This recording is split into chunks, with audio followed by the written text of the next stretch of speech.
Hello everyone, and welcome to today's video where we'll be examining a scenario that frequently appears in geopolitical discussions and military analyses.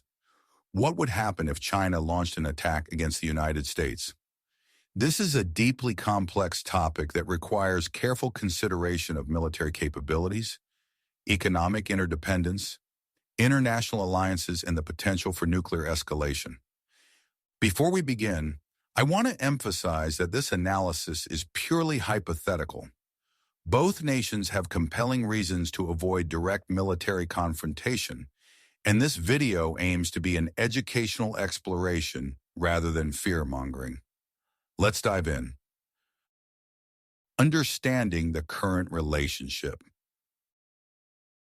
The United States and China maintain a relationship often described as one of competitive coexistence.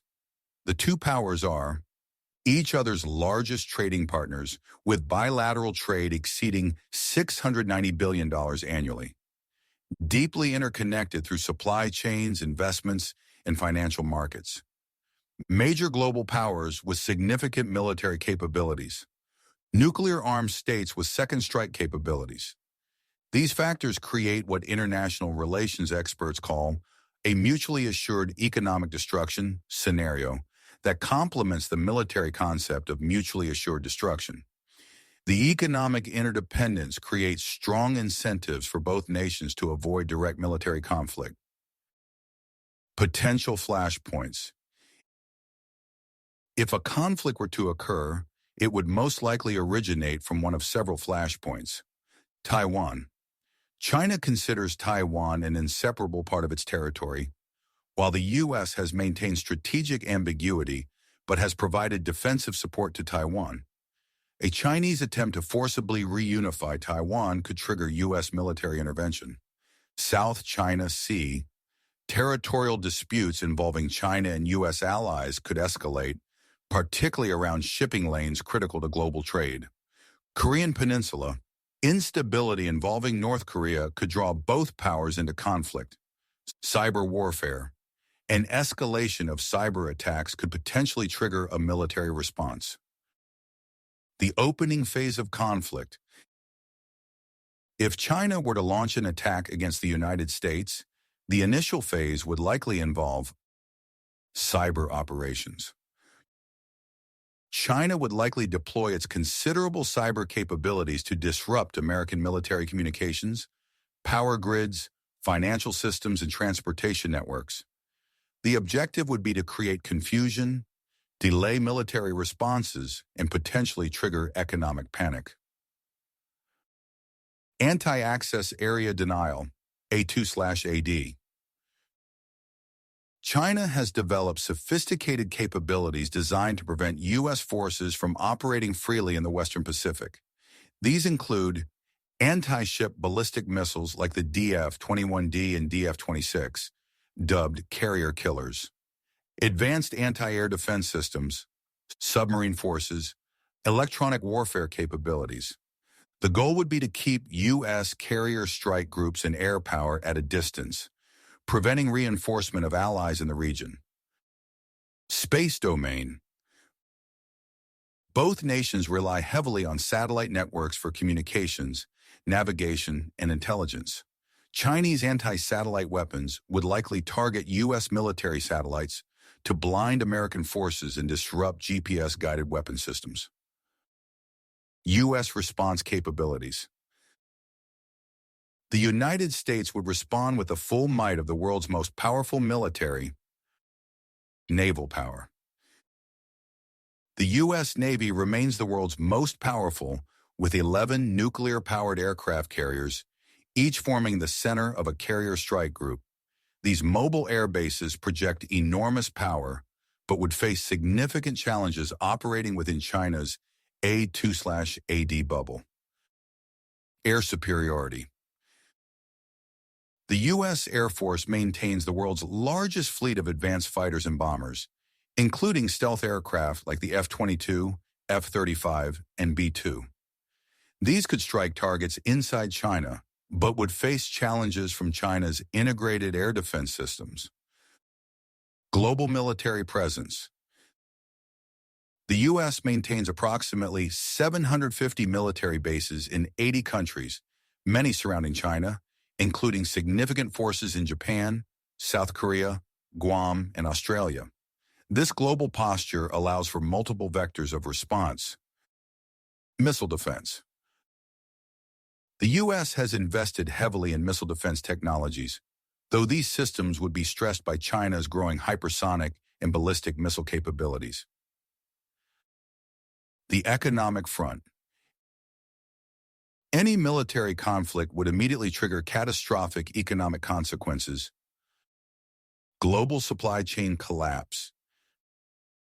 China manufactures a vast percentage of consumer goods and electronics components. The disruption would cause immediate shortages worldwide. Financial market chaos. Stock markets would likely crash as investors flee to safe haven assets. The Chinese holdings of U.S. Treasury bonds, approximately $1 trillion, create a financial connection that, if weaponized, could cause significant economic instability. Trade disruption. Approximately 60% of world maritime trade passes through the South China Sea. Military conflict would disrupt these shipping lanes, causing global shortages and price spikes. Resource competition. Access to critical resources, particularly rare earth minerals, where China controls approximately 80% of global processing capacity, would become a strategic concern. The alliance system reacts. Neither nation would fight alone. U.S. alliances. The U.S. would likely invoke NATO's Article 5 if American territory were directly attacked. Regional allies like Japan, South Korea, Australia, and the Philippines would be drawn into the conflict through mutual defense treaties. The AUKUS and Quad frameworks would also become operational. China's partners. China has fewer formal military allies but maintains strategic partnerships with Russia, Pakistan, North Korea, and several Central Asian states. Russia's response would be particularly significant, potentially creating a two-front challenge for NATO. Escalation risks. The most concerning aspect of any U.S.-China conflict is the risk of escalation. Conventional to nuclear. Both nations maintain nuclear arsenals, the U.S. with approximately 5,500 warheads, China with an estimated 350 plus and growing. While Chinese nuclear doctrine emphasizes no first use, escalation pressures could threaten this policy. American nuclear doctrine is more ambiguous, allowing for first use in extreme circumstances. Escalation ladder. Military strategists identify several rungs on the escalation ladder before reaching strategic nuclear exchange. Conventional conflict in a limited theater. Expansion to multiple theaters. Cyber attacks against civilian infrastructure. Conventional strikes on each other's territories. Limited tactical nuclear use. Strategic nuclear exchange. Each step upward becomes increasingly difficult to reverse. Potential outcomes. Given the factors above, several outcomes appear possible. Limited regional conflict. A conflict might remain confined to specific flashpoints like Taiwan or the South China Sea, with both sides carefully avoiding attacks on each other's homelands to prevent nuclear escalation. Negotiated settlement. After initial engagements demonstrate the costs, international pressure might force a ceasefire and negotiated settlement. Protracted war. A longer conflict could develop into a war of attrition, testing industrial capacity, alliance strength, and societal resilience. Global catastrophe. In the worst-case scenario, escalation could lead to nuclear exchanges with civilization-altering consequences. The aftermath. Even if a conflict remained conventional and limited, the global order would be fundamentally altered. The integrated global economy would likely fragment into competing blocs. Military spending worldwide would increase dramatically. New alliance systems would crystallize. Technology development would accelerate, but under nationalist rather than globalist frameworks. International institutions like the UN would either be reformed or replaced. The scenario of China attacking the United States represents one of the most dangerous potential flashpoints in international relations. However, it's important to remember that both nations have compelling incentives to avoid such a catastrophic conflict. Economic interdependence creates mutual vulnerability. Nuclear deterrence makes victory unachievable in any meaningful sense. The costs would be devastating to both societies and the global order. Military and political leaders on both sides understand these realities, which is why diplomacy, deterrence, and crisis management remain essential tools in managing this critical relationship. The most effective way to prevent such a scenario is through continued dialogue, confidence-building measures, and the development of crisis communication channels.